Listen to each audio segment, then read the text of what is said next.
Hello guys, welcome back to my channel, and today we are gonna know a lot about my favorite plant, that's Bucephalandra.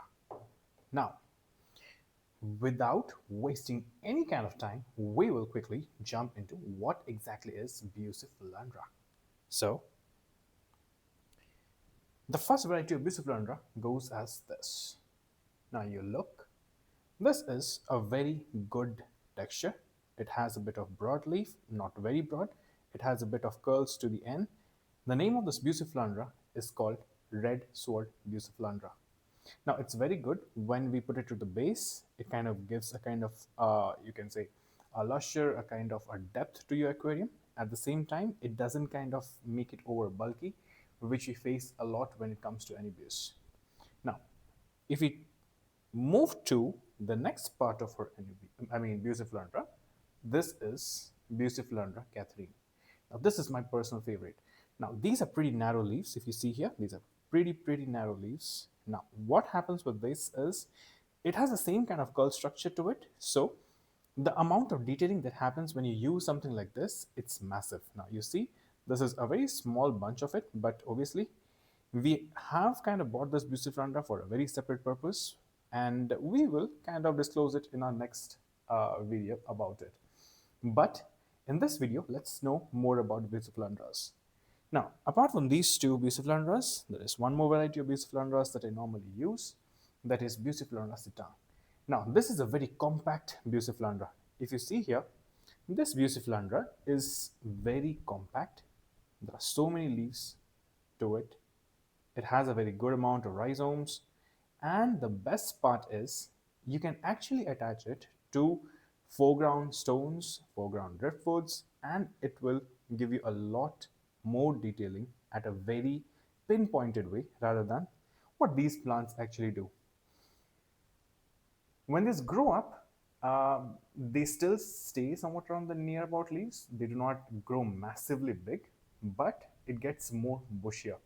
So when you put it on maybe like the edge of a rock, or maybe on maybe a crevices of a driftwood, this comes out very good. Now, the last part of this one is Bucephalandra purple. This is how it looks like. Now, we can clearly see that Bucephalandra purple and Bucephalandra sitang does not has much difference. But the beauty of this part is when this grows up, this will become a less bushier than what sitang grows into, but it will have a purple tinge to it. Now, with the purple tinge, what happens is it gives you a secondary additional color apart from the normal green and dark green that we usually have when it comes to Bucephalandra. Now, apart from all these, we have one more variety of Bucephalandra. This is Bucephalandra pink. Now, I just have one leaf over here. People might think that it's a worn out one. Yes, of course it's a worn out one, but I can assure you with this we'll be getting a brand new Bucephalandra very soon. Now, how and when we're gonna do it, stay tuned for the next episode about it. But these are the 5 different kinds of Bucephalandras that we generally use. Now, honestly, if I come to budgeting, these are pretty expensive ones. Okay, now these are kind of the ones that I've built from the tissue culture. This is also from a tissue culture cup. This is from a pot. This is basically a rhizome that I bought and I cultivated it. This is also a rhizome that I cultivated it. Now the problem with this is Bucephalandras come very expensive. Now, no matter these kind of are very strong in terms of the approach, the kind of detailing they give. If you use just this in a planted aquarium setup, it's going to be very expensive. So when it comes to expense, you know what your aquarium cubby every time does. The basic job of this video is maybe give you an introduction about what our next video is going to be. From these Bucephalandras, we're going to grow a lot many. From this Bucephalandra also, we're going to grow a lot many, and so from all others.